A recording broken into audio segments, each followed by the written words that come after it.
কান্দে আর দোয়া করে, হ্যাঁ পরওয়ারদিগার আলম, ওগো আল্লাহ, আমি দেখতে কালো, এটা আমার কোনো অপরাধ নয়। আমি তো মসজিদে নববীর মুয়াজ্জিন, অনেক দিন ধরে আমি আজান দেই, একামত দেই, আল্লাহর নবী ইমামতি করেন, নামাজ পড়ান, আমি গোলাম জাদা গোলাম, এটাও তো আমার কোনো অপরাধ নয়। আমি আফ্রিকার মানুষ, এটাও আমার কোনো অপরাধ না। তুমি আল্লাহ তো আমার আফ্রিকার মানুষ বানাইছো, তুমি আল্লাহ আমার গোলাম জাদা গোলাম বানাইছ, তুমি আল্লাহ তো আমার কালো মানুষ বানাইছ। আয় আল্লাহ, আমার কি অপরাধ? এশারের নামাজের আজান দিলাম, আজানের পর ইমাম সাহেব আমাকে সাবলীল ভাষায় না করে দিল, ফজর থেকে আজান দেওয়া লাগবে না। এই কথা বইলা বইলা শুধু সারা রাত গড়াগড়ি কইরা কান্দে। আয় আল্লাহ, আমার কি অপরাধ? আমার কি অপরাধ? মুয়াজ্জিনের চাকরিটা আমার চলে গেল কেন? শুধু কান্দে আর কান্দে। ফজরের নামাজের সময় সুন্দর কণ্ঠওয়ালা একজন সুন্দর মুয়াজ্জিন আজান দিয়া দিছে। 7 থেকে 8,000 বছর আগে আল্লাহ আদম বানাইলেন, আদম পাঠালেন জমিনে। এর হাজার হাজার বছর আগে যে ঘর বানাইছেন, এটা কিসের ঘর? ইবাদতের ঘর। কিসের ঘর? এখন বলবেন হুজুর, মানুষ খাবে কোথায়, ঘুমাবে কোথায়, রান্না করবে কোথায়, দোকানদারি করবে কোথায়? এগুলো না বানায় আল্লাহ ইবাদতের ঘর কেন বানালেন? এর জবাব হলো, আল্লাহ বুঝালেন, মানুষ তোমাদেরকে জমিনে পাঠাইছি আমি আল্লাহর ইবাদতের জন্য। সুবহানাল্লাহ কোন। আমার আপনার নবী, বিশ্ব নবী রাহমাতুল লিল আলামিন, মেরাজের রজনীতে আসমানের ফেরেশতাদের জিজ্ঞেস করলেন, হ্যাঁ ফেরেশতারা, তোমাদের সংখ্যা কত? ফেরেশতারা জবাব দিলেন, ইয়া রাসূলুল্লাহ, ইয়া হাবিবাল্লাহ, আমাদের ফেরেশতাদের সংখ্যা কত আমরা জানি না। আমরা ফেরেশতা কয়জন আল্লাহ বানাইছেন সেটা আমরা জানি না, জানেন একমাত্র আমাদের আল্লাহ। তবে আপনাকে একটু আইডিয়া দিতে পারি, ধারণা দিতে পারি। জমিনে যেমন একটা ঘর আছে, খানায় কাবা, পৃথিবীর বিভিন্ন জায়গা থেকে আল্লাহ তাআলার দাওয়াতি মেহমানগণ লব্বাইক আল্লাহুম্মা লব্বাইক, লব্বাইক লা শারীকা লাক লব্বাইক, ইন্নাল হামদা ওয়ান নি'মাতা লাকা ওয়াল মুলক লা শারীকা লাক। পৃথিবীর বিভিন্ন জায়গা থেকে আল্লাহর দাওয়াতি মেহমানগণ যে ঘর তওয়াফ করার জন্য ছুটে চলে আসে, ওইটা হলো মানুষের কাবা, মানুষের কিবলা, মানুষ তওয়াফ করে। আর ওই ঘরের বরাবর আসমানও একটা ঘর আছে, বাইতুল মামুর। এই আসমানের ঘর হলো ফেরেশতাদের কাবা, ফেরেশতারা তওয়াফ করে। যখন সুবহানাল্লাহ। ফাইযা হুয়া ইয়াদখুলুহু কুল্লা ইয়াউমিন ৭০,০০০ মালাক লা ইয়াউদুনা ইলাইহি আও কামা ক্বালান নবিয়্যু আলাইহিস সালাতু ওয়াস সালাম। ফেরেশতারা জানায়া দিলেন, ওগো আল্লাহর হাবিব, জমিনের ঘর মানুষ তওয়াফ করে, আর সৃষ্টি লগ্ন থেকে নিয়ে প্রথম দিন বাইতুল মামুর ৭০,০০০ ফেরেশতা তওয়াফ করেছিলেন। আর জোরে প্রথম দিন ৭০,০০০ ফেরেশতা তওয়াফ করেছেন। দ্বিতীয় দিন ওনাদের কোনো সুযোগ নাই, নতুন ৭০,০০০ ফেরেশতা তওয়াফ করেছেন। তৃতীয় দিন আবার নতুন ৭০,০০০ ফেরেশতা এই ঘরটাকে তওয়াফ করেছেন। একদিন নয়, 2 দিন নয়, কিয়ামত পর্যন্ত প্রতিদিন নতুন নতুন ৭০,০০০ ফেরেশতা এই ঘরে তওয়াফ করবে, ইবাদত করবে।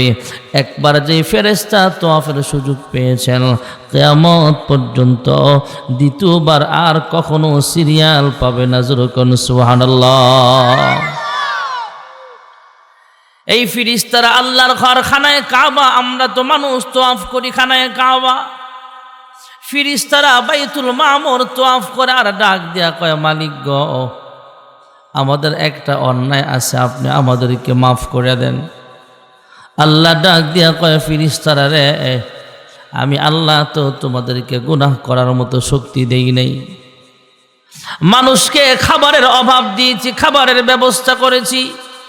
মানুষের যেমন পেট আছে, বিশেষ অঙ্গ আছে, তোমাদের পেটও নাই, বিশেষ অঙ্গ নাই। মানুষ দেই, 2 অঙ্গের কারণে মানুষ গুনাহ করে, সেগুলো তো তোমাদেরকে আমি আল্লাহ দেই নাই। ফিরিস্তারা সব সময় আল্লাহ তাআলার হুকুমের গোলামি করে, হুকুমের বাস্তবায়ন করে, কখনো আল্লাহর নাফরমানি করে না। জোরে কোন সুবহানাল্লাহ। লা ইয়াসুনাল্লাহা মা আমারহুম ওয়া ইয়াফআলুনা মা ইউমারুন।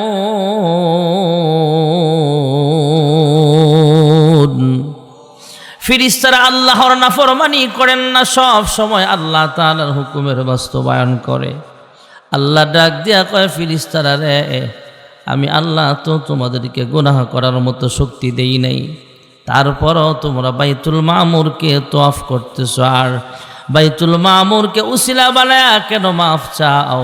ফিরিস্তারা ডাক দিয়া কয়, আল্লাহ গো, আদম বানাইবার আগে আপনি আমাদেরকে যখন জানিয়েছিলেন, وَإِذْ قَالَ رَبُّكَ لِلْمَلَائِكَةِ إِنِّي جَاعِلٌ فِي الْأَرْضِ خَلِيفَةً قَالُوا أَتَجْعَلُ فِيهَا مَن يُفْسِدُ فِيهَا وَيَسْفِكُ الدِّمَاءَ وَنَحْنُ نُسَبِّحُ بِحَمْدِكَ وَنُقَدِّسُ لَكَ قَالَ إِنِّي أَعْلَمُ مَا لَا تَعْلَمُونَ।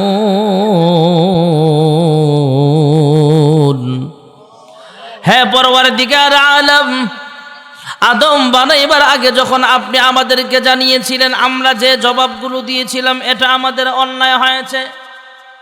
আল্লাহ অন্তর্যামী, তারপরও যখন জিজ্ঞেস করলেন, ফিরিস্তারা জবাব দিলেন, হে মালিক, আমরা বলেছিলাম আমরাই তাসবিহ তাহলিল পাঠ করার জন্য যথেষ্ট, এই কথাগুলো আমাদের ভুল হয়েছে, আমাদেরকে মাফ করে দেন।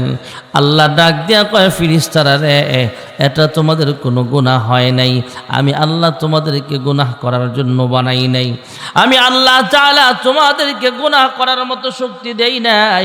তবে আমি আল্লাহ যে আদম জমিনে পাঠাবো, সেই আদম সন্তান তথা আমাদের আমল নামায় গুনাহ আছে না নাই?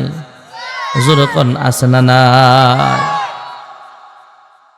আল্লাহ রাব্বুল আলামিন ডাক দিয়া কয়, ফিরিস্তারা রে, তোমরা তো বাইতুল মামুরকে উসিলা বানায়া ক্ষমা চাও। আমার বান্দা বান্দিরা যখন গুনাহ খাতা করে ফেলবে, তখন কাকে উসিলা বানায়া মাফ চাইবে? ফিরিস্তারা যাও যাও, জমিনে যাও, এই বাইতুল মামুরের বরাবর জমিনও একটা ঘর বানায়া দাও। জোরে কোন সুবহানাল্লাহ। হ্যাঁ ফিরিস্তারা রে, তোমরা যেমন বাইতুল মামুরকে তওয়াফ করতেছ আর বাইতুল মামুরকে উসিলা বানায়া ক্ষমা চাচ্ছ, আমার বান্দা বান্দিরা যখন বাইতুল্লাহ শরীফকে কিবলা বানায়া ক্ষমা চাইবে, বাইতুল্লাহ তওয়াফ করবে আর ক্ষমা চাইবে, অথবা বাইতুল্লাহ শরীফকে কিবলা বানায়া বাইতুল্লাহ শরীফকে উসিলা বানায়া আমি আল্লাহ তাআলার কাছে যখন ক্ষমা চাইবে রে ফিরিস্তারা, আমি আল্লাহ তাআলা আমার বান্দা বান্দির জিন্দেগির সব গুনাহ খাতাগুলো মাফ করে দেব। ক্ষমা চাও ডুবে যদি পাপ দরিয়ায়, ক্ষমা করে দিবেন প্রভু দয়া বিলায়। দরগাহে কেন তার, দরগাহে কেন তার হাত পাতো না, হৃদয়ের জানালা খুলে দাও না, প্রভুর ডাকে কেন সাড়া দাও না। অসীম ক্ষমতা যার সবার উপর, যার নামে বয়ে যায় ঝরনা নহর, আল্লাহ আল্লাহ বলে সবই দিওয়ানা, হৃদয়ের জানালা খুলে দাও না, প্রভুর প্রেমে কেন সাড়া দাও না। এমন ঘর আল্লাহ বানাইছেন যেই ঘরের দিকে তাকায়া থাকলেও ইমানদারের আমল নামায় ফিরিস্তারা সওয়াব লিখা দেয়। সুবহানাল্লাহ জোরে কইতেন না? আল্লাহ তাআলার মেন অফিস হলো আরশ আজিম, আসমানের অফিস হলো বাইতুল মামুর, জমিনের অফিস হলো খানায় কাবা, কাবা শরীফ। সুবহানাল্লাহ কন্যা।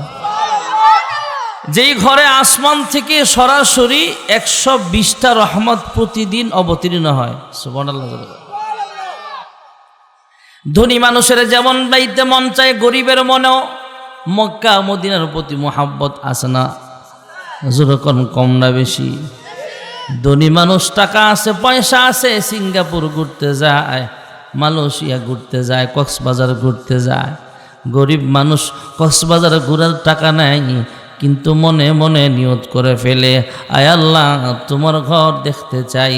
ধনী মানুষ যেতে পারে না, নিয়তের কারণে গরিবকে আল্লাহ আল্লাহর ঘরের মেহমান বানায় দেয়। এমন আছে না নাই? দারোয়ান মানুষ, গরিব মানুষ, ঢাকা শহরের এক বাড়ির দারোয়ান, সে দেখতেছে যেই বাড়ির দারোয়ানের চাকরি করে বিল্ডিং এর মালিক আর পাশের বিল্ডিং এর মালিক কি যেন আলোচনা করতেছে। কাছে গেলেন, আওয়াজ শুনতে পারলেন, বুঝতে পারলেন যে বাইতুল্লাহর সফরে যাবেন, সামনে হজ্জের মৌসুম আসতেছে, ওনারা সেই ব্যাপারে আলাপ করতেছেন, কিভাবে টিকিট ওকে করবে, কিভাবে ভিসা লাগাবে, প্রসেসিং করবে, আলোচনা চলতেছে।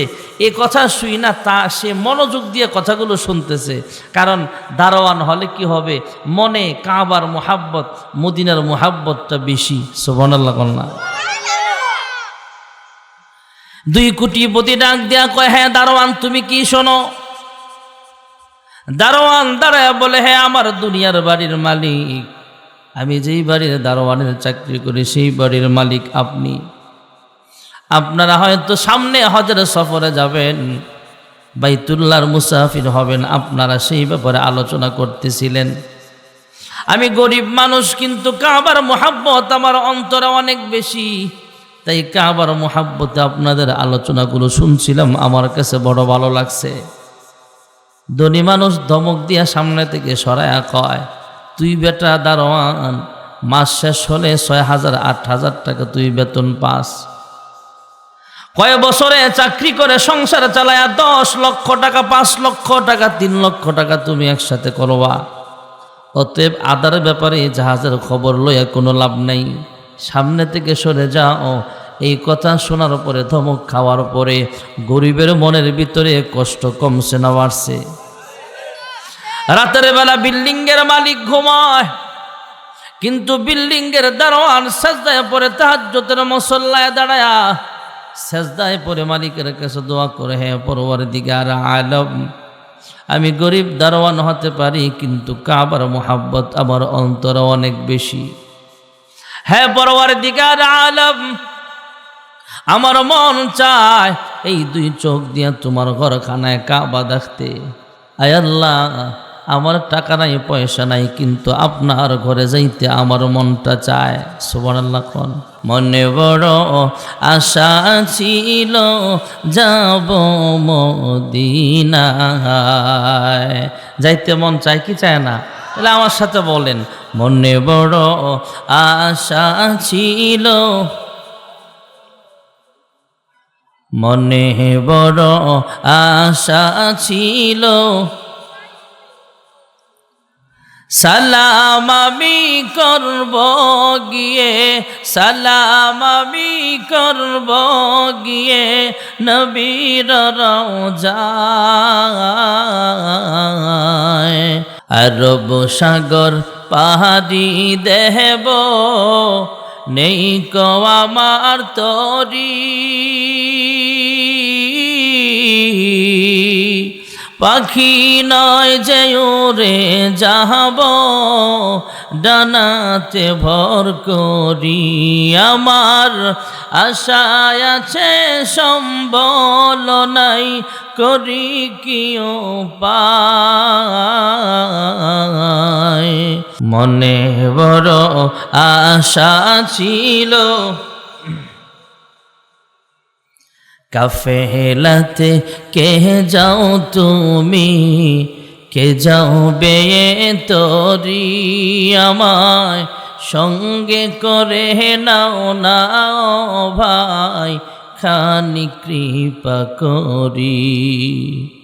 কাফেলাতে কে যাও তোমরা, কে যাবে তোরি, আমায় সঙ্গে করে নাও না ভাই খানি কৃপা করি। সঙ্গে যদি না লাও মোহরে গিয়ে মদিনায়,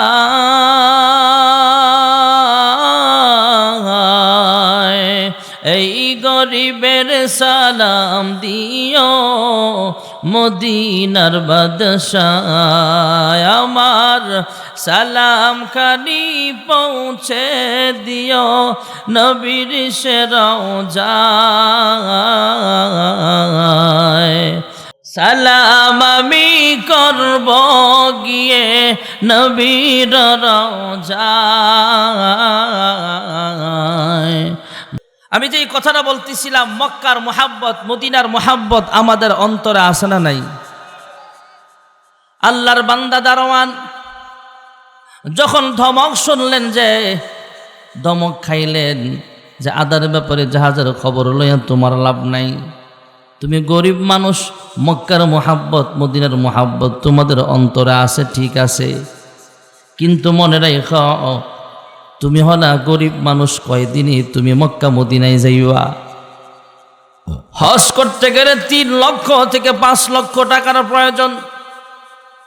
তখনকার জামানায় হয়তো আরো কম টাকা লাগতো, আজ থেকে 30 বছর আগের ঘটনা। আল্লাহর বান্দা দারওয়ান রাতের বেলা তাহাজ্জুদের মুসল্লায় দাঁড়ায় কান্দে, আল্লাহ আমি গরিব দারওয়ান হলে কি হবে, তোমার ঘরের সামনে যাইতে আমার মনটা বড় কান্দে। রাতের বেলা তাহাজ্জুদের মুসল্লায় দাঁড়ায় কানছে। 2-4 দিনের মধ্যে তার কাছে একটা চিঠি আসছে। আজ থেকে 20-30 বছর আগে তো চিঠির মাধ্যমে খবর আদান প্রদান করা হতো। গ্রামগঞ্জে কয়েকটা গ্রাম মিলায় মিলায় একটা ডাকঘর থাকতো, পিয়ন থাকতো, চিঠি পৌঁছানো হতো। আল্লাহর বান্দা চিঠি পাইলেন, গ্রামের বাড়ি থেকে আত্মীয় স্বজন চিঠি পাঠাইছে, তুমি জলদি করে তোমার গ্রামে চলে আসো। ইমার্জেন্সি তিনি গ্রামে আসলেন ছুটি নিয়া। গ্রামে আসার পর দেখে গ্রামের একজন বৃদ্ধ মানুষ অসুস্থ হয়ে গেছে। এই মানুষটা সামনে হজের মৌসুম, হজ্জের পথে রওনা হবেন। হজে যাওয়ার আগে তিনি অসুস্থ হয়ে গেছে। পাসপোর্ট রেডি, টাকা পয়সা রেডি, সব কিছু রেডি আছে, কিন্তু আল্লাহর বান্দা সব কিছু রেডি হওয়ার পরও এমনভাবে অসুস্থ হয়ে গেছে, হজ্জের সফর করা ওনার দ্বারা সম্ভব হবে না। গ্রামের আলেম ওলামাদের সাথে পরামর্শ করলেন কি করা যায়। শিল্পপতি মানুষ, তিনি আলেমদেরকে মোহাব্বত করেন। মোহাব্বত করে যখন ইমাম সাহেবের কাছে পরামর্শ চাইলেন, ইমাম সাহেব পরামর্শ দিলেন, একজন ধার্মিক গরিব মানুষকে আপনার পরিবর্তে বদলি হজ করতে পাঠায়া দেন। আল্লাহর বান্দা আবার গরিব তালাশ করলেন। ইমাম সাহেব সংবাদ পৌঁছালেন, এই মহল্লার ভিতরে একজন দারোয়ানের চাকরি করে ঢাকা শহরে, এই মানুষটা অনেক ভালো। গরিব মানুষ হতে পারে কিন্তু ধার্মিক মানুষ, ভালো মানুষ।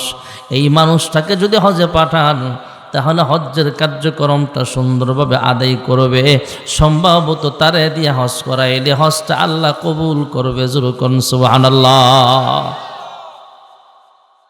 ইমার্জেন্সি বড় লোক মানুষ, তিনি গরিব মানুষটার পাসপোর্ট রেডি করালেন। রেডি করে হজ্জের সফরে পাঠায়া দিলেন। ভিসা কমপ্লিট করে যখন পাঠায়া দিছে, দারোয়ান মানুষ আল্লাহর ঘরে যায়, তওয়াফ করলেন, সাফা মারওয়া সাই করলেন।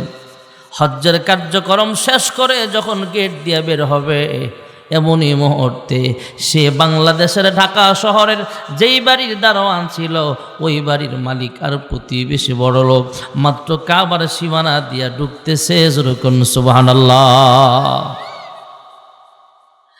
বাংলাদেশের ঢাকা শহরের বাড়ির মালিক দেখে অবাক হয়ে গেলেন। বাস্তব ঘটনা ভাইয়েরা আমার। বাড়ির মালিক হাতে ধইরা ডাক দিয়া কয়, কি হয়েছে তোমার? তুমি না কয়েকদিনের জন্য ছুটি নিয়ে গ্রামের বাড়িতে গেলা, এখন দেখি আমার আগে বাইতুল্লাহ চলে আসছো। সুবহানাল্লাহ। কেমনে আসলা? দারোয়ান ডাক দিয়া কয়, আপনি ঢাকা শহরের বাড়ির মালিক আপনি হতে পারেন, নরসিংদী সাহেব প্রতাপের 6 তলা বিল্ডিংয়ের মালিক আপনি হতে পারেন, নরসিংদী ভেলানগরের 10 তলা বিল্ডিংয়ের মালিক আপনি হতে পারেন, নরসিংদী বাজারের কয়েকটা দোকানের মালিক আপনি হতে পারেন, কিন্তু সামনে যে ঘরটা দেখতেছেন এই ঘরের মালিক কিন্তু একমাত্র আমার আল্লাহ। হুজুরে ডাক দেন না আল্লাহ। আমি রাতের বেলা তাহাজ্জুদের মুসল্লায় দাঁড়ায় গিয়েছিলাম। আপনারা দুজন বাইতুল্লাহর সফরের কথা বলছিলেন, আমি চুপি চুপি পাশে দাঁড়ায় শুনতেছিলাম। তারপরে আমি ধমক খেয়েছিলাম, আপনারা আমাকে ধমক দিয়েছিলেন। আমি দুনিয়ার কারো কাছে বিচার দায়ের করি নাই, মামলা করি নাই। আমি রাতের বেলা তাহাজ্জুদের মুসল্লায় দাঁড়ায় গেছি। আল্লাহর কোন বান্দা এখনো জমিনে আছে, আল্লাহর কোন বান্দি এখনো জমিনে আছে, যে পুরুষ যে মহিলা এখনো তাহাজ্জুদের নামাজ পড়ে, আছে না নাই? গ্রামে বেশি, শহরেও আছে, অনেক শহরও আছে, গ্রামেও আছে। অনেক মহিলারাও তাহাজ্জুদের নামাজ পড়ে কান্দে, জোরে কোন সুবহানাল্লাহ।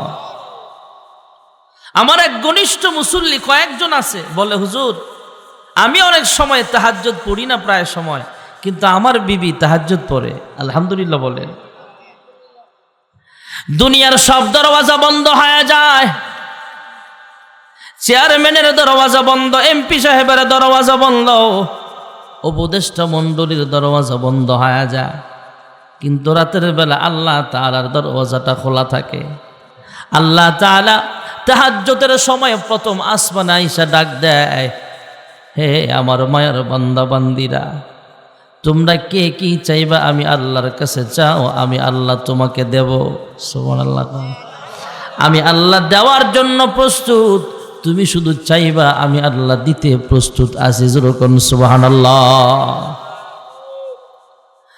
আল্লাহর বান্দা বান্দিরা তাহাজ্জুদের নামাজ পড়ে আল্লাহর কাছে দোয়া করে, আল্লাহ তুমি ছাড়া কারি কাছে আমরা করি বরদান, তুমি বিনে কে বুঝিবে মনেরই বেদন। আয় আল্লাহ তুমি ছাড়া আমার মাফ করানোওয়ালা আর কেউ নেই, তুমি ছাড়া আমার আল্লাহ বলতে আর কেউ নাই, তুমি আমাকে মাফ করিয়া দাও। তাহাজ্জুদের মুসল্লায় দাঁড়ায় মানুষ কান্দে। আমি বাড়ির মালিক, মালিক হতে পারেন আপনি, মালিক বাংলাদেশের বাড়ির মালিক আপনি হতে পারেন, কিন্তু এই ঘরখানায় কাবার মালিক হলেন আপনি। আমি রাতের বেলা তাহাজ্জুদের মুসল্লায় দাঁড়ায় গেলাম, আল্লাহর কাছে কাঁদলাম, আল্লাহ হে পরওয়ারদিগার আলম, আমি হয়তো দারোয়ানের চাকরি করতে পারি, কিন্তু আমার বাড়ির মালিক আমাকে ধমক দেওয়ার কারণটা হলো তোমার ঘরের মোহাব্বত, তোমার ঘরের আলোচনা চলছিল শুনতেছিলাম, এই জন্য আমি ধমক খাইলাম। আয় আল্লাহ আমি গরিব মানুষ, কেমনে তোমার ঘরে আমাকে নিবা তুমি জানো, আমি তোমার ঘরের মেহমান হতে চাই, তোমার ঘর দেখতে চাই। আল্লাহ তাআলা এমনভাবে আমার দোয়া কবুল করেছেন, আপনি বাইতুল্লাহর সীমানায় ঢোকার আগে আগে আল্লাহ তাআলা আপনার আগে বাইতুল্লাহ দেখার সুযোগ আমি দারোয়ানকে আল্লাহ ব্যবস্থা করে দিয়েছে। সাহেল সে লাগা দে মুঝে ইশকো কো সফিনা, साहिल से लगा दे मुझे इश्क़ों को सफीना, दिखला दे मुझे मंजर मक्का व मदीना। हकीमुल उम्मत मुजद्दिदुल मिल्लत আল্লামা আশরাফ আলী থানভী রাহমাতুল্লাহ আলাইহি কিতাবে ওয়াকিয়া লিখেন, আরব সাগরের পূর্ব প্রান্তে কোনো এক ক্ষেতের আইনের মধ্যে একটা পিঁপড়া আল্লাহর কাছে দোয়া করে, হে মালিক, ওগো পরওয়ারদিগার আলম, আমি পিঁপড়া হলে কি হবে, আমার মন চায় এই 2 চোখ দিয়ে তোমার ঘরখানায় কাবা দেখতে। যেরকম সুবহানাল্লাহ।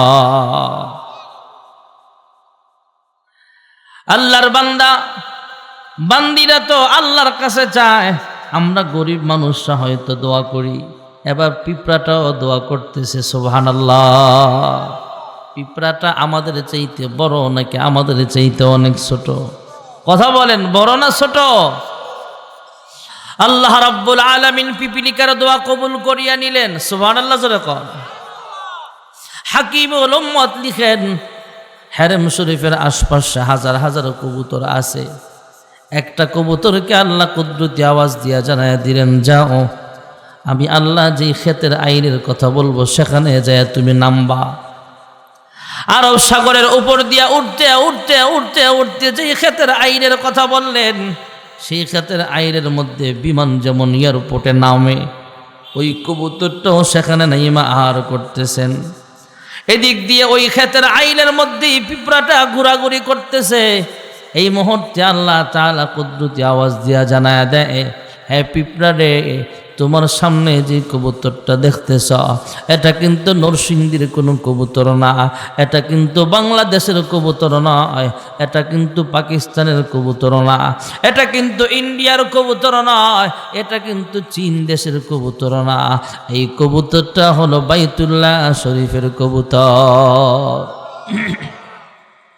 আমি আল্লাহ বিমান দিয়া, জাহাজ দিয়া, গাড়ি দিয়া, বিভিন্ন মাধ্যমে আমার দাওয়াতি মেহমানগণকে আমার ঘরের সামনে হাজির করার ব্যবস্থা করি। আর আমি আল্লাহ হেরেম শরীফের একটা কবুতরকে বিমান বানায়া তোমার কাছে পাঠায়া দিলাম। আমার ঘর যদি দেখতে চাও, কবুতরের পা জড়ায়া ধরো।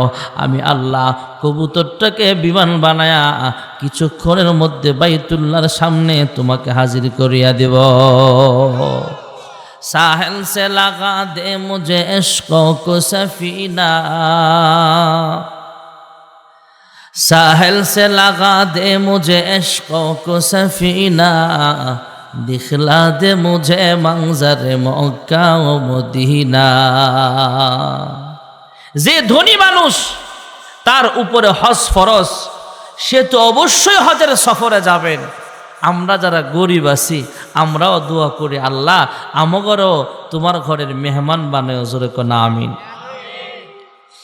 আপনাদের মহল্লার যেই মসজিদ আছে বাইতুল হুদা, উত্তর শিলমান্দি বাইতুল হুদা জামে মসজিদ, এই মসজিদে আল্লাহর কোনো বান্দা যদি নামাজ আদায় করে আর ঘরে নামাজ পড়ে, ঘরের নামাজ আর মসজিদের নামাজের ভিতরে সওয়াবের ভিতরে ব্যবধান আছে না নাই? আল্লাহর কোনো বান্দা যদি মসজিদে 1 রাকাত নামাজ আদায় করে, ঘরে 500 রাকাত পড়লে যে সব সমপরিমাণের সব তার আমল নামায় লেখা হয়ে যাবে। ঘুমায়া কন, জোরে কন সুবহানাল্লাহ। এখন বলবেন হুজুর, মহিলারা তো আর মসজিদে আসে না, ওরা কি করবে? মহিলা মানুষ ঘরের কোনায় নামাজ পড়বে। আমরা শীতকালে ফজরের ওয়াক্তেও যখন কষ্ট করে মসজিদে আইসা নামাজ পড়ি, আমাদের আমল নামায় যে সওয়াব হবে, মহিলারা ঘরে একা নামাজ পড়লে সমপরিমাণের সওয়াব হবে।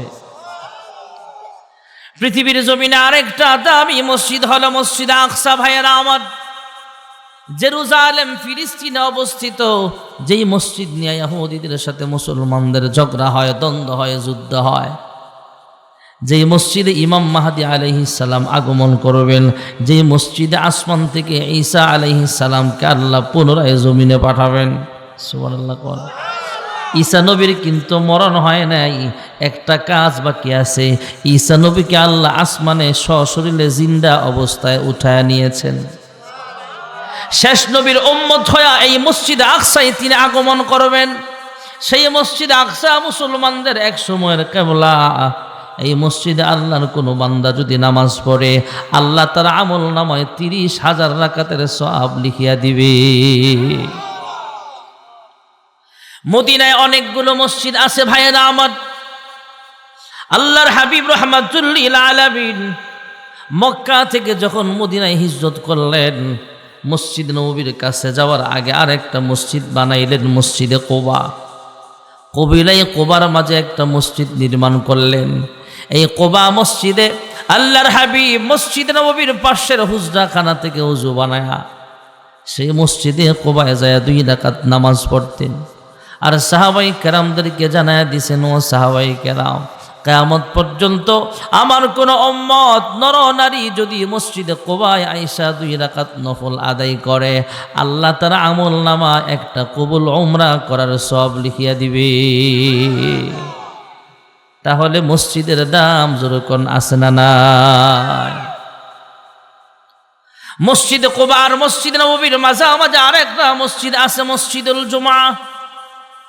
রাহমাতুল লিল আলামিন হিজরতের পর প্রায় 100 সাহাবায়ে কেরামদেরকে নিয়ে সেখানে জুমার নামাজ আদায় করেছিলেন। মদিনার প্রথম জুমা যেখানে পড়েছিলেন ওখানে একটা মসজিদ আছে মসজিদুল জুমা, আর একটা মসজিদ আছে দুই দিকে মেহরাব, মসজিদে জুল কিবলাতাইন। সুবহানাল্লাহ। সুবহানাল্লাযী আসরা বিআবদিহি লাইলাম মিনাল মাসজিদিল হারাম من المسجد الحرام إلى المسجد الأقصى الذي باركنا حوله لنريه من آياتنا إنه هو السميع العليم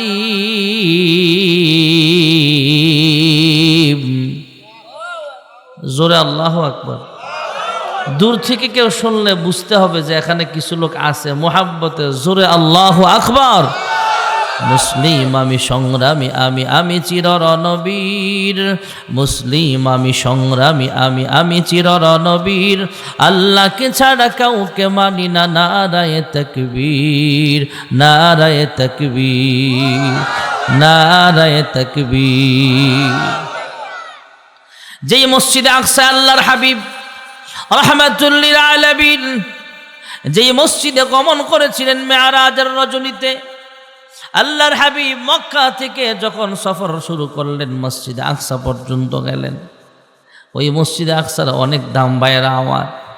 আল্লাহর হাবিব মদিনায় যাওয়ার পর বাইতুল মুকাদ্দাসকে কিবলা বানায় নামাজ পড়েন, নির্দিষ্ট একটা সময় পর্যন্ত নামাজ পড়ছেন। কিন্তু মন কান্দে আল্লাহ তাআলা কখন জানি আবার বাইতুল্লাহকে কিবলা বানায় নামাজ পড়তে আদেশ করেন। কারণ মক্কা আমার মাতৃভূমি, মক্কা আমার জন্মভূমি, মক্কা আমার বাবার বাড়ি। এই কাবার মুহাব্বত অন্তরে আছে, শুধু আমাদের অন্তরে আছে এমন নয়। আল্লাহর হাবিব বারবার মক্কার দিকে তাকায় তাকায় কাঁদতেন। হে মক্কা, আল্লাহর হাবিব যখন হিজরতের রাতে সফর শুরু করবেন কাবার দিকে তাকায় কাঁদছে, রে কাবা তোর ছাড়তে মন চায় না, তোর সামনে দাঁড়ায় নামাজ পড়লাম অনেক, তোর সামনে দাঁড়ায় দোয়া করতাম, তোর সামনে দাঁড়ায় নামাজ পড়লে মুহাব্বতটা বেশি হয়, তোর সামনে দাঁড়ায় নামাজ পড়লে আল্লাহর প্রতি ভালোবাসা বেশি হয়। আসমান থেকে যেখানে দৈনিক 120টা রহমত নাজিল হয়, এই কাবা তোমার দিকে ফিরে আমরা নামাজ পড়তাম, তোমাকে সামনে রাইখা নামাজ পড়তাম। 53 বছরের মুহাব্বত কাবার সাথে কিছুদিনের জন্য হলো কাফেরদের ষড়যন্ত্রের কারণে আমাকে মদিনায় যাওয়া লাগছে। আল্লাহর হাবিব মক্কা ছেড়ে মদিনায় যায়, বারবার শুধু কাবার দিকে কান্দে, কাবার দিকে তাকায় তাকায় শুধু চোখের পানি ফেলে কান্দে। মনের খবর আমার আল্লাহ জানে কি জানে না। আল্লাহর হাবিবের অন্তরে কাবার মুহাব্বত অনেক বেশি, আমাদের চাইতে অনেক বেশি ভাইয়েরা আমার। আল্লাহর হাবিব রাহমাতুল লিল আলামিন ইমামতি করছেন আসরের নামাজের। আসরের নামাজের ফরজ কয় রাকাত? সবাই বলে না কয় রাকাত? 2 রাকাত শেষ, আর কয় রাকাত বাকি আছে? এমন মুহূর্তে আল্লাহ তাআলা জিবরাইলকে পাঠালেন, ফাওয়াল্লি ওয়াজহাকা শাতরাল মসজিদিল হারাম। ওগো হাবিব, ওগো আল্লাহর হাবিব, আপনার অন্তরে কাবার মুহাব্বত আছে, আমার আল্লাহ ভালো করে জানেন। ইন্নাহু আলিমুম বিযাতিস সুদূর। আল্লাহ কখন জানি আবার কাবার দিকে ফিরে নামাজ পড়ার জন্য আদেশ করেন, সেই অপেক্ষায় তো আপনি ছিলেন। আল্লাহ তাআলার হুকুম জারি হয়ে গেছে, 2 রাকাত পড়েছেন বাইতুল মুকাদ্দাসকে কিবলা বানায়া, বাকি 2 রাকাত পড়ে নেন বাইতুল্লাহ শরীফটাকে কিবলা বানায়া। জোরে কোন সুবহানাল্লাহ। নামাজের ভিতরেই কিবলা পরিবর্তন। সুবহানাল্লাহ জোরে কোন না। ওই মসজিদে দুদিকে মেহরাব, মসজিদের নাম জুল কিবলাতাইন, 2 কিবলাওয়ালা মসজিদ। সুবহানাল্লাহ কোন না। ভাইরা আমার, বন্ধুরা আমার, মদিনার সবচাইতে দামি মসজিদ হলো মসজিদে নববী। মসজিদে নববীর ইমাম হলেন সাইয়্যিদুল মুরসালিন মুহাম্মদুর রাসূলুল্লাহ সাল্লাল্লাহু আলাইহি ওয়াসাল্লাম। যেই মসজিদের মুয়াজ্জিন হলো কালো বেলাল, যেই মসজিদের মুসল্লি হলেন আবু বকর, সুবহানাল্লাহ। যেই মসজিদের মুসল্লি হলেন উসমান ইবনে আফফান, যেই মসজিদের মুসল্লি হলেন ওমর ইবনুল খাত্তাব, যেই মসজিদের মুসল্লি হলেন আবু হুরায়রা, যেই মসজিদের মুসল্লি হলেন আলী মুর্তদা। যুরকুন সুবহানাল্লাহ। আমরা এখানে 3 গ্রুপ আছি। এক গ্রুপ ইমাম, এক গ্রুপ মুয়াজ্জিন, আর এক গ্রুপ হলো মুসল্লি। সবাই এক জামাতের, কিন্তু 3 পদের মানুষ। সামনে যিনি দাঁড়ায়া নামাজ পড়ান লক্ষ লক্ষ মানুষ, কিন্তু যিনি নামাজ পড়ায় উনি কয়জন? কথা বলেন। কাবা শরীফে লক্ষ মানুষ, লক্ষাধিক মানুষ নামাজ পড়ে, ইমাম কয়জন? মদিনায় লক্ষ লক্ষ মানুষ নামাজ পড়ে, ইমাম কয়জন? চরমনাইয়ের ময়দানে লক্ষ লক্ষ মানুষ নামাজ পড়ে, সামনের ইমাম কয়জন? যিনি নামাজ পড়ান ওনার নাম কি? ইমাম। যিনি আজান দেন মুয়াজ্জিন। এই মসজিদেও মুয়াজ্জিন আছে না নাই? আমরা যারা পিছনে দাঁড়ায় বলে ইক্তাদাইতু বিহাযাল ইমাম, ফজর নামাজের 2 রাকাত ফরজ, এই ইমামের পিছনে কিবলামুখী হয়ে ইক্তেদা করতেছি, আল্লাহু আকবার, সুবহানাল্লাহ। এই নিয়ত আমরা করি কি করি না? নিয়ত করা ফরজ। সবচেয়ে সহজ নিয়ত। যদি আরবিটাও না পারেন, বাংলা বিস্তারিত বলতে না পারেন, এতটুকু তো বলতে পারবেন, ইমাম সাহেবের যেই নামাজ আমার সেই নামাজ। এর চেয়ে সহজ আর কি নিয়ত আছে? ইমাম সাহেবের যেই নামাজ আমার একই নামাজ, আল্লাহু আকবার, নিয়ত হয়ে গেছে। তাহলে আমরা যারা পিছনে দাঁড়ায় নামাজ পড়ি আমরা হলাম মুসল্লি।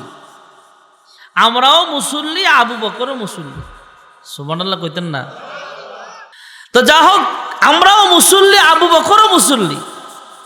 একদিন ফিরিস্তা জিব্রাইল আমিন আল্লাহরে ডাক দিয়া কয়, আল্লাহ, মানুষের পাওয়ার একটু পরীক্ষা করে দেখতাম, মানুষের পাওয়ার কেমন।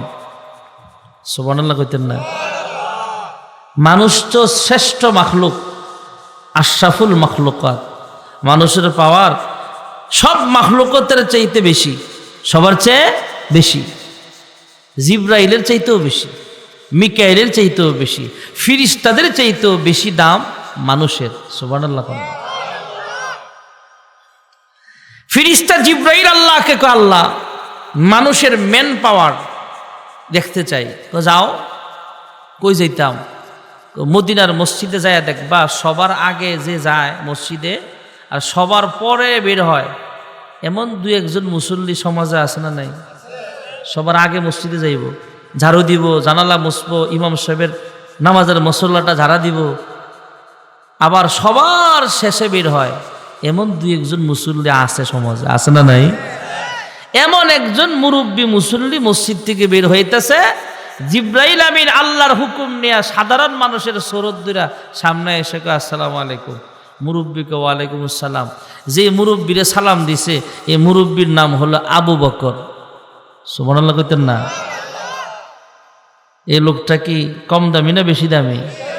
আমার গ্রামের ভাষায় কয় হসনা ডাট ডাট, মানে খুব পাওয়ারফুল মানুষ। ইমানের পাওয়ার, ইমানের বলডিস আল্লাহর নবীর পরে যার স্থান। সুবহানাল্লাহ। সালাম দিয়া জিজ্ঞেস করছে, ভাই একটা কথা, একটা প্রশ্ন। কই কি প্রশ্ন? কই জিব্রাইল এই মুহূর্তে কোথায় আছে? সুবহানাল্লাহ। কোথায় আছে জানতে চায়। পদ্মা ব্রিজের উপরে আছে, না যমুনা সেতু আছে, নাকি মেঘনা ব্রিজে আছে, না নরসিংদী চায়ের স্টলে বইয়া চা খাইতেছে? জিব্রাইল এই মুহূর্তে কোথায় আছে একটু জানবার চাই। আবু বকর একটু মোরাকাবা করলেন, কয়েক সেকেন্ড চোখ বন্ধ করলেন, চোখ খুললেন, খুইলা ডাক দিয়া কয়, আমার মনটা কয় আপনি আবু বকর। আবু বকর ডাক দিয়া কয়, আমার মনটা কয় যে আপনি জিব্রাইল। সুবহানাল্লাহ। জিব্রাইল তো সাধারণ মানুষের সৌরদ ধরে সামনে আসলেন। উনি আশ্চর্য হয়ে জিজ্ঞেস করলেন, হ্যাঁ আবু বকর, আপনি নিশ্চিতভাবে কেমনে বলতে পারলেন আমি জিব্রাইল আমিন? কয় আমি চোখ বন্ধ কইরা আসমানে গেলাম, 7 আসমান তন্ন তন্ন করে খুঁজলাম, কোথাও জিব্রাইল আমিনকে আমি খুঁজে পাই নাই। 7 জমিন খুঁজলাম, কোথাও জিব্রাইল আমিন নাই। জান্নাত জাহান্নাম আরশে আজিম পর্যন্ত আল্লাহর সৃষ্টি জগতে যা আছে সবখানে দেখলাম, কোথাও জিব্রাইল আমিনকে পাইলাম না। আমি 100% শিওর আপনি হলেন জিব্রাইলে আমিন। জোরে কোন সুবহানাল্লাহ। এটা হলো মুসল্লি, আর আমরাও তো মুসল্লি মাশাআল্লাহ। এই যে আসরের সময় সাইজ চলে বয়, এই আড্ডা 11টা 12টা পর্যন্ত চলে। আরে না, কুমিল্লা আছে, নরসিংদীর মানুষ তো ভালা। এই যে আড্ডা মারে, দোকানদার যদি কয় চাচা মসজিদে যান না, উল্টা ফাপ্পড় দিব, বেটা বেয়াদব আমারে চিনিস, আমি তোর বাপের বিয়ে খাইছি না বেটা, তুই আমারে নামাজের কথা কস, যা তোর দোকান হইয়া রাইতাম না। এমন উল্টা ফাপ্পড়বাজ সমাজে আছে না নাই? একটার পর একটা চা খায়। আওয়ামী লীগের লোক আইলে বিএনপির বিরুদ্ধে হুঁশলাইব, বিএনপির লোক আইলে আওয়ামী লীগের বিরুদ্ধে কথা কইব, হাত পাখা আর জামাতের লোক আইলে কইব নৌকো আর দানের শীষ 2 সাপের একই বিষ। এখন সবার কাছ থেকে ফাও ফাও চা খায়, বিস্কুট খায়, কলা খায়, এমন খাওয়িন না সমাজে আছে না নাই? মাওলানা নজির আহমদ সব সুন্দর করে বলতে পারে, চামড়া কাটলে আর রক্ত বার হইতো না, হুদা রং সাবারিব। এমন সাখর খায় তো খায় খায় খায়, খাইতে খাইতে আবার মাঝে মাঝে মোমবাতিও টানে, টানতে টানতে লাস্টে একটা কষায়া টান দেয়। নাতি ডাক দেয়, নানা নানির গালেও মনে হয় এমনি চুমা দেও না, এটা কি টান মারলা? কারে টেটনার ঘরে টেটনা, তুই এটার টেস্ট কি বুঝবি? এটার নাম হলো শোক টান। টানুয়া নাইও এমন জোরে টানে বিড়ি, গলার রগ যায় যে ছিড়ি, এমন জোরে টানে বিড়ি, গলার রগ যায় যে ছিড়ি। বুইড়ার মুখে বিড়ির গন্ধ, বুড়ির ভাবনা নাই। বুইড়া বিড়ি খায়, টিভি চায়, জুয়াও খেলায়, বুইড়া বিড়ি খায়। ঠিক না ঠিক? চাচা ভালো হইয়া যান, ভালো হইতে পয়সা লাগে না। যেই সময়টা আপনি চাইস্থলে আড্ডা মাইরা কাটান, এই সময়টা মসজিদে আল্লাহর ইবাদতে কাটায়া দেখেন না, আপনাকে আল্লাহ আব্দুল কাদের জিলানীর মতো ওলি বানায়া দিব। ঠিক না বেঠিক?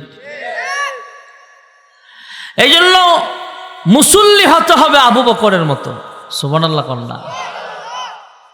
মুয়াজ্জিন হতে হবে বেলালের মতো। হযরতে বেলাল তিনি ছিলেন দুনিয়ার জমিনের সেরা মুয়াজ্জিন। আল্লাহর হাবিব হলেন ইমাম, বেলাল হলো মুয়াজ্জিন। বেলাল আজান দেয়, একামত দেয়, আল্লাহর হাবিব নামাজের ইমামতি করেন। সুবহানাল্লাহ। আল্লাহর হাবিব ইমাম, আমরা ইমাম যেহেতু সামনে দাঁড়ায় নামাজ পরিচালনা করি, তাই আমাকে ইমাম সাহেব বলা হয়। আমার নাম হলো মুজাম্মেল হক সাইদ, কিন্তু আমাকে ইমাম সাহেব বলা হয়। সবচেয়ে পৃথিবীর দামি ইমাম মুহাম্মদুর রাসূলুল্লাহ সাল্লাল্লাহু আলাইহি ওয়াসাল্লাম। আর পৃথিবীর সবচাইতে দামি জামাত হলো বাইতুল মুকাদ্দাসে যা হয়েছিল মেরাজের রাতে। আল্লাহর হাবিব সঙ্গে জিবরাইল আমিন সাথে আছেন, 2 জন ঢুকলেন বাইতুল মুকাদ্দাসে। সুবহানাল্লাযী আসরা বিআবদিহি লাইলাম মিনাল মাসজিদিল হারামি ইলাল মাসজিদিল আকসা। আল্লাহর হাবিব মক্কা থেকে সফর শুরু করলেন, বাইতুল মুকাদ্দাসে প্রবেশ করলেন। লক্ষাধিক নবী রাসূল পয়গম্বর যেখানে উপস্থিত ছিলেন, সবাই মুসল্লি বেশি অপেক্ষায় আছেন, কিন্তু সামনের ইমামতির জায়গাটা এখনো খালি আছে। জিবরাইল আমিন পয়গম্বরের কানে কানে জানায় দিলেন, ইয়া রাসূলুল্লাহ, ইয়া হাবিবাল্লাহ, ওগো আল্লাহর হাবিব, আদম থেকে ঈসা নবী পর্যন্ত লক্ষাধিক নবী রাসূল পয়গম্বরকে আল্লাহ আদেশ করেছেন বাইতুল মুকাদ্দাসে একত্রিত হয়েছেন আপনার ইমামতিতে 2 রাকাত নামাজ আদায় করার জন্য। ইমামুল আউয়ালিন ওয়াল আখিরিন বাহর সাদকা রাহমাতাল লিল আলামিন শুধু ওয়াজুদাস রাহমাতুল লিল আলামিন মসজিদে ও শুধু হামারু ये জমিন সদ হাজারা রহমতে যা আফরি সদ হাজারা রহমতে যা আফরি বরওয়ে বর আলে পাকে তহরি। ইমাম হলেন মুহাম্মদুর রাসূলুল্লাহ সাল্লাল্লাহু আলাইহি ওয়াসাল্লাম। এখন আমরা ইমামতি করি তাই আমাদেরকে ইমাম সাহেব বলা হয়। তাহলে ইমাম সাহেবের দাম যখন আছে না না, ইমাম সাহেবের দায়িত্ব হলো আমাদের নামাজ পরিচালনা করা, যেই নামাজ দিয়ে আমরা জান্নাতে যাওয়া লাগবে। জান্নাতের চাবি কি? আসছে কয় জোরে বলেন। কারণ ইমাম সাহেব যদি অজু ছাড়া নামাজ পড়ায়, নামাজ হইব? ইমাম সাহেবের না হইলে আমগরটা মনে হইব। এক ইমাম সাহেব 6 বছর ধরে ইমামতি করে, 6 বছর পরে কমিটির তারা হুজুরের কাছে আতফাও ধরে হুজুর এই 6 বছরের ভিতরে 5.5 বছরের বেতন আপনারা ঠিকই দিছি, কিন্তু শেষের 6 মাসের বেতনটা আপনি মাফ করে দেন। তো হুজুরের আপনাকে খাইচ্ছতে আমি ভালো করে জানি, 5 বছর ধরে ইমামতি করি, আমি জানি শেষের 6 মাসের বেতন আপনারা দেন না, হুজুর বিদায়ের সময় মাফ চান, এই জন্য আমি শেষের 6 মাসের ইমামতি যে করছি একটা দিনও অজু করি নাই, এই 6 মাসের নামাজ কাজা করে নেন। দেখছেন কারবারটা? আর 6 মাসের নামাজ কাজা করতে পারবেন? এই জন্য ইমাম সাহেব আমাদের নামাজটা চালাইব, আর আমরার দায়িত্ব ইমাম সাহেবের সংসারটা চালাবো। বুঝেন নাই মনে হয়? এক কথায় খরচ 1000 যাক, 20,000 যাক, 50,000 যাক, দায়িত্ব কার? মুসল্লিগ। দায়িত্ব কার? মুসল্লিগ। এখন কিছু কমিটি আছে, ইমাম সাহেব যদি চাপ দেয়, ভাই 18 সালে 19 সালে তেলের দাম আছিল 90 টাকা কেজি, এখন 180 টাকা কেজি। সিঙ্গেল হয়েছে না ডাবল হয়েছে? ডাবল দাম। তো আগে বেতন দিচ্ছেন 5,000, চলছে সংসার মোটামুটি, এখন তো বেতন দেওয়ার কাম 10,000। ভাগেন ভাগেন, আপনার চেয়ে কত ইমাম সাহেব ঘুরতেছে মিয়া বারিন দাদা, এর চেয়ে কমে ইমাম সাহেব রাখতারি, 5,000 যদি রেডি বেশি মিয়া, আপনারা তো আল্লাহই চালায়। এমন উল্টা ফাফর দেবেন না কিছু সমাজের কমিটি আর মুসল্লি আছে না নাই? এক কথায় বুঝে নেন, ইমাম সাহেবের দায়িত্ব আমাদের জান্নাতের চাবিটা ঠিক করে চালানো, নামাজটা পরিচালনা করা, আর মুসল্লিদের দায়িত্ব, মসজিদ কমিটির দায়িত্ব ইমাম সাহেবের কি চালানো? সংসার চালানো। ইমাম সাহেবের ফ্যামিলিটা চলতে যা খরচ লাগে এর দায়িত্ব হলো মুসল্লি আর কমিটির, আর ইমামের দায়িত্ব নামাজটা সহি করে পড়ানো। ঠিক না বেটি? আমরা যদিও ইমামের মূল্যায়ন করতে জানি না, কিন্তু ইমাম সাহেবের দাম অনেক বেশি। ইমামের পরে সবচেয়ে দাম বেশি হলো মুয়াজ্জিন সাহেবের। আল্লাহর হাবিব রাহমাতুল লিল আলামিন সাহাবায়ে কেরামদেরকে জানায় গেছেন, ও সাহাবীরা, এই বেলাল দুনিয়ার জমিনের মুয়াজ্জিন। এই বেলাল শুধু মসজিদে নববীতে আজান দেয় এমন নয়, এই বেলাল হাসরের মাঠেও জান্নাতি সাওয়ারির উপরে উইঠা আজান দিয়ে দিবে। এই দুনিয়াতে মুয়াজ্জিন যারা আসেন, যারা আজান দেয়, একামত দেয়, এদের দাম আল্লাহ হাসরের মাঠে বাড়ায় দিবে। আল্লাহ রাব্বুল আলামিন যারা মুয়াজ্জিন ছিলেন দুনিয়াতে, এদেরকে লম্বা বানায় দিবে, গলাটা উঁচা বানায় দিবে। এখানে যারা আমরা আছি, কেউ 5 ফুট 6 ফুট মানুষ নাই, কেউ হয়তো 10 ফুট মানুষ থাকতে পারে। একজন মানুষ যদি, আমরা যারা সাধারণভাবে বসে আছি, আমাদের চাইতে 5 হাত লম্বা একটা মানুষ চলে আসে, তাহলে সবাই তার দিকে তাকায় থাকবে, কিরে এত লম্বা মানুষটা কোত্থেকে আসলো? ঠিক না বেঠিক?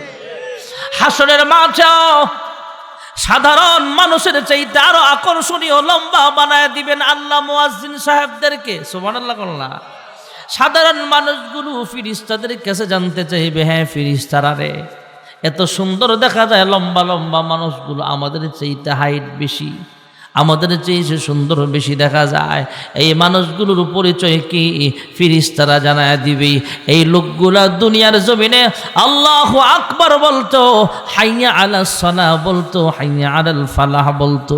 এই লোকগুলা আসসালাতু খায়রুম মিনান নাওম বলে বলে মানুষদেরকে নামাজের পথে ডাকতো, মানুষদেরকে ঘুম থেকে জাগ্রত করে মসজিদের দিকে ডাকতো। যেই মানুষগুলো দুনিয়ার জমিনের মুয়াজ্জিন ছিল, এই মানুষগুলোকে চুলকে লম্বা বানায়া সম্মানিত জান্নাতি মানুষ আল্লাহ বানায়া দিছে। তাদের দাম মূল্যায়ন বুঝাইবার জন্য তাদেরকে আল্লাহ একটু লম্বা বানায়া দিছে। যেরকম সুবহানাল্লাহ। আল্লাহর হাবিব জানায়া দিলেন, হ্যাঁ সাহাবাই কারাম, বেলাল যখন দুনিয়াতে আজান দিত, বেলালের আজানের আওয়াজ চতুর্দিকে 33 মাইল করে আজানের আওয়াজ শোনা যাইত। সুবহানাল্লাহ। বাড়ির যে কইেন আর জোরে কন। আর এই বেলালের আজানের আওয়াজ উপর দিকে আরশ আজিম পর্যন্ত শোনা যাইত। জোরে কোন সুবহানাল্লাহ। হযরতে বেলাল হাফসি রাদিয়াল্লাহু তাআলা আনহু দেখতে কালো মানুষ, এই জন্য মসজিদে নববীতে কালো মানুষদেরকে পুলিশ কিচ্ছু বলে না। আমাদেরকে ডিঙ্গায়া, আমাদেরকে ধাক্কায়া এই মানুষগুলো সামনে চলে যায়। যারা হাজী সাহেব হজে গেছেন অবশ্যই কালো মানুষগুলো দেখছেন। কালো কয়লার মতো কালো। গ্রামের মানুষ লাকড়ি দিয়ে যে রান্না করে, পাতিলটা যেমন কালো হয়ে যায়, পাতিলের নিচের সাইড যেমন কালো, এমন কালো দেখতে এই মানুষগুলা। এখানে একজন কালো মানুষ আফ্রিকার মানুষের মতো নেই। কালো রং কেউ হার মানায় এমন কালো মানুষ। এই মানুষটা আমাদেরকে ধাক্কায় সামনের দিকে চলে যায়। যদি পুলিশকে জিজ্ঞেস করেন, হ্যাঁ পুলিশ ভাই আপনি তাদেরকে কিচ্ছু বলেন না কেন? জবাব দিবে, হাজী সাহেব এই কালো মানুষগুলো বেলালের দেশের মানুষ। যেই বেলাল ছিল এই মসজিদের মুয়াজ্জিন। যেরকম সুবহানাল্লাহ। বেলাল হাফসি দেখতে কালো, ওনার উপরে অনেক জুলুম করা হয়েছে, তাই তো ওনার জিহ্বাতেও সমস্যা হয়ে গিয়েছিল। ভাইয়ারা আমার, বেলাল আশহাদু আল্লা ইলাহা ইল্লাল্লাহর মধ্যে আশহাদুটা স্পর্শ করে বলতে পারে না। মুসলমানের সংখ্যা যখন বেড়ে যায়, কয়েকজন মুসল্লি ইমাম সাহেবের কাছে আইসা কয়, ইয়া রাসূলুল্লাহ, ইয়া হাবিবাল্লাহ, এখন তো মুসলমানের সংখ্যা অনেক বেশি হয়ে গেছে। মুসলমানদের ভিতরে সুন্দর সুন্দর কণ্ঠওয়ালা মুয়াজ্জিনের ব্যবস্থাও আছে। হ্যাঁ ইমাম সাহেব হুজুর, ইয়া রাসূলুল্লাহ, ইয়া হাবিবাল্লাহ, আপনি চাইলে তো বেলালকে বাদ দিয়ে নতুন কোনো মুয়াজ্জিন ভালো কণ্ঠওয়ালা রাখতে পারেন। কয়েকদিন এমন সমালোচনা উঠার পর আল্লাহর হাবিব একদিন আদবের সহিত জিজ্ঞেস করলেন, বিলাল, এশারের নামাজের পর কথাবার্তা বইলা লাস্টে জানায়া দিলেন, বেলাল মন খারাপ করিও না, বিভিন্ন কারণে তোমাকে মুয়াজ্জিনের চাকরি থেকে বাদ দেওয়া হচ্ছে। আগামীকাল ফজর থেকে তোমাকে আর আজান দিতে হবে না। এই কথা শোনার পর ইমামের মনে, মুয়াজ্জিনের মনের ভিতরে কষ্ট আছে না নাই? হযরতে বেলালের মনে অনেক কষ্ট। রাতের বেলা ইমাম সাহেব ঘুমান, মুসল্লিরা ঘুমায়, কিন্তু মুয়াজ্জিন ঘুমায় না। তাহাজ্জুদের মুসল্লায় দাঁড়ায় গেছে, আল্লাহর কাছে কান্দে, আল্লাহ আমি দেখতে কালো মানুষ, এটা তো আমার কোনো অপরাধ নয়। সুন্দর বানাইছেন যে আল্লাহ, কালো বানাইছেন জোরে বলেন কে? হ্যাঁ নওজোয়ান যুবক ভাইরা আমার, হ্যাঁ যুবতী বোনেরা আমার, আল্লাহ যদি আপনাকে সুন্দর সুন্দরী বানায় থাকে তাহলে অহংকার করা যাবে না। সুন্দর বানাইছেন আল্লাহ, কালো বানাইছেন আল্লাহ।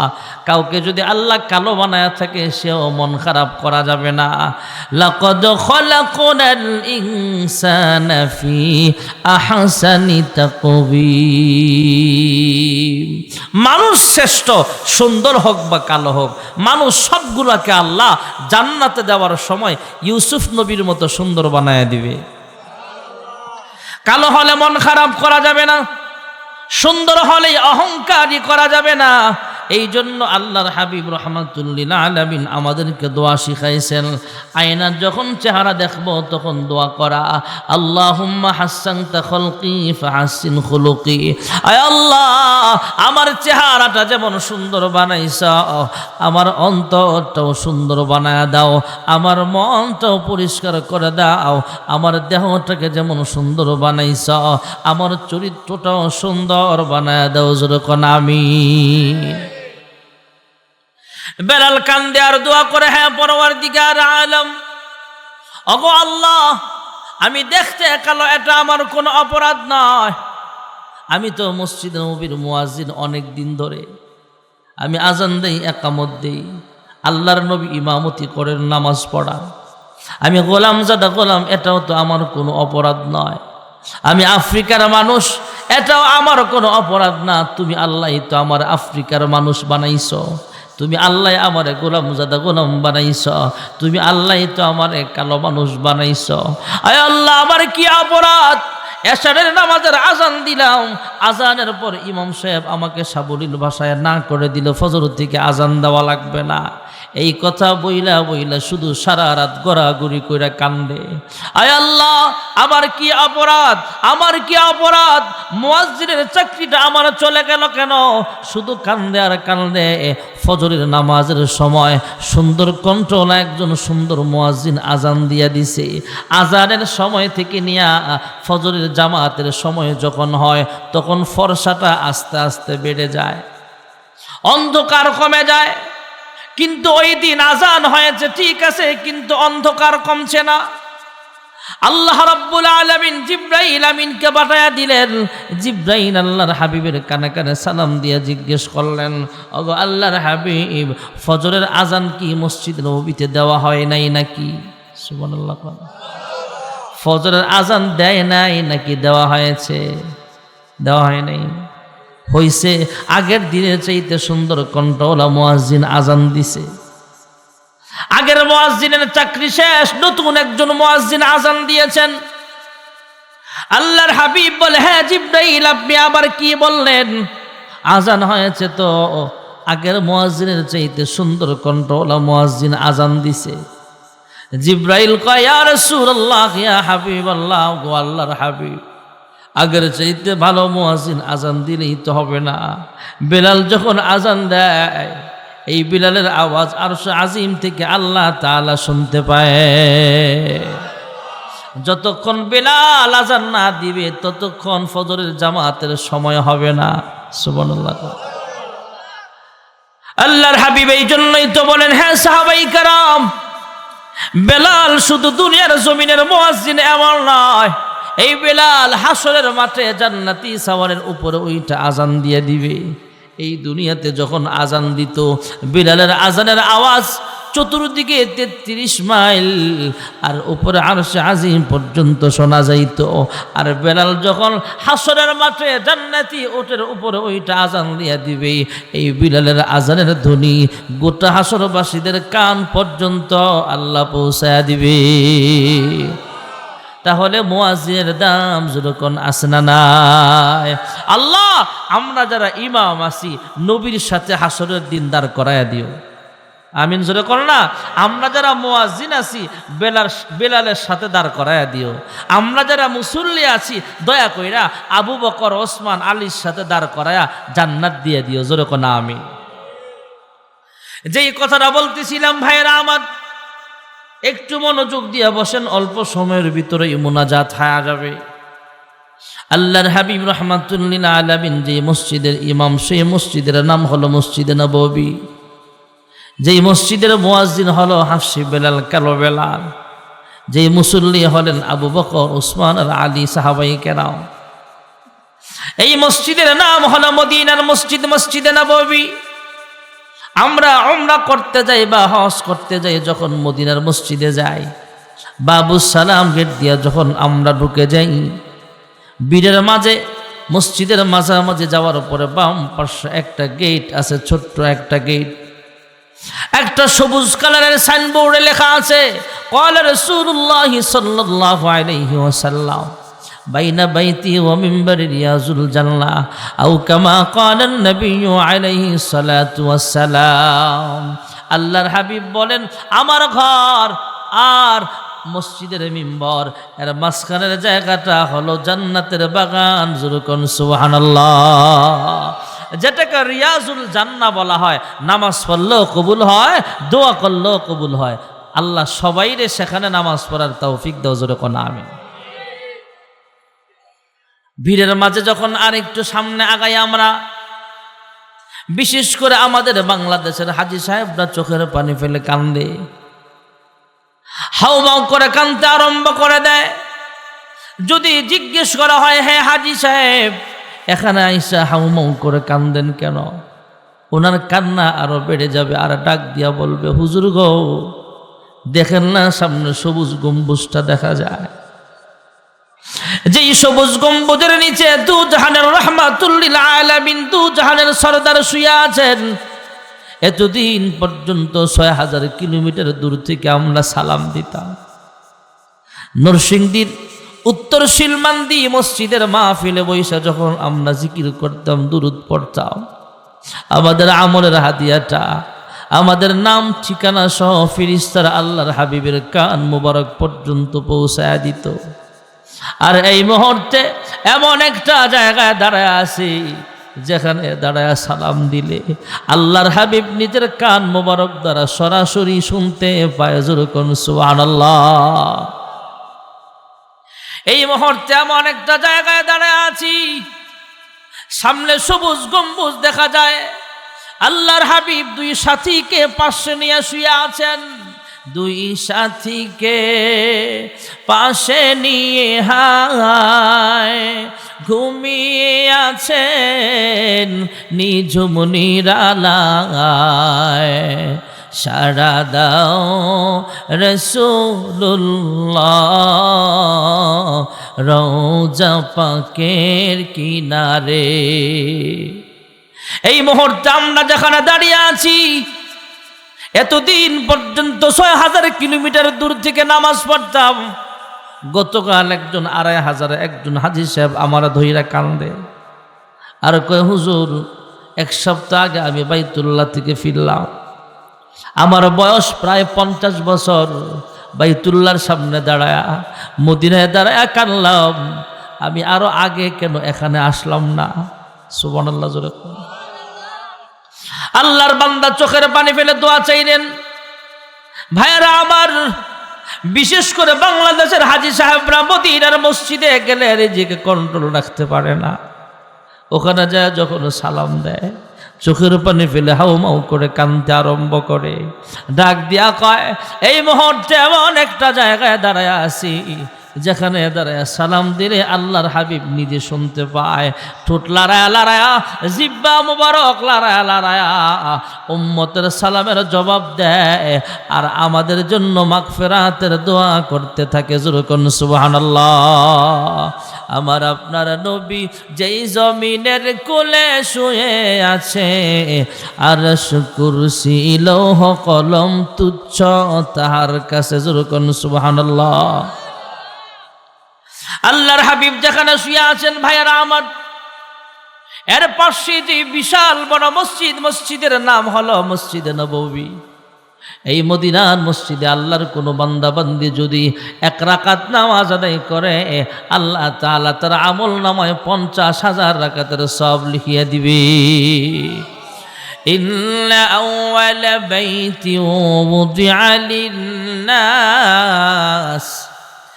লাল্লাযী বিবাক্কাতা মুবারাকাও ওয়া হুদাল লিল-আলামিন।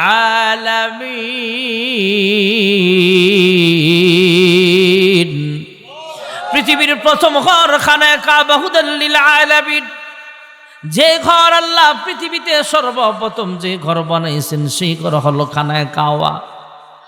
জগৎবাসীদের জন্য যেখানে আল্লাহ তাআলা হেদায়েত রেখেছেন, সরাসরি সেই ঘরটাকে সামনে রাইখা আল্লাহর কোনো বান্দা বান্দি যদি ১ রাকাত নামাজ পড়ে, আল্লাহ তার আমল নামায় ১,০০,০০০ রাকাত নামাজের সওয়াব লিখিয়া দিবে। আল্লাহ তাআলা আমাদের সবাইকে মক্কা মদিনার মেহমান বানায়, সকলে বলে আমিন। ভাইয়ারা আমার, বন্ধুরা আমার, হাসরের মাঠে বাইতুল্লাহ শরীফটাও জান্নাতে যাবে। আপনাদের বাইতুল হুদা জামে মসজিদ, বাইতুল হুদা জামে মসজিদ, এটাও জান্নাতে যাবে। সুবহানাল্লাহ কন্যা। পৃথিবীতে যত মসজিদ আছে সবগুলো যখন জান্নাতে যাবে, ইমাম সাহেবকে ছাড়া যাবে না। ইমাম সাহেবকে সুপারিশ করবে, মুয়াজ্জিনকেও সুপারিশ করবে। আল্লাহ, এই মসজিদে যে ইমাম সাহেব নামাজ পড়াইছেন, ১ ওয়াক্ত পড়াক আর ২০ ওয়াক্ত পড়াক বা ২০ বছর পড়াক না কেন, ইমাম তো একদিন হলো নামাজ পড়াইছে, এই ইমাম সাহেবকে ছাড়া এই বাইতুল হুদা জামে মসজিদ জান্নাতে যাবে না। সুবহানাল্লাহ কইতেন না? এরপরে সুপারিশ করবে, আল্লাহ মুয়াজ্জিনকেও দেন, মুয়াজ্জিনকেও দেওয়া হবে, মুসল্লিদেরকেও ভিতরে ঢুকানো হবে।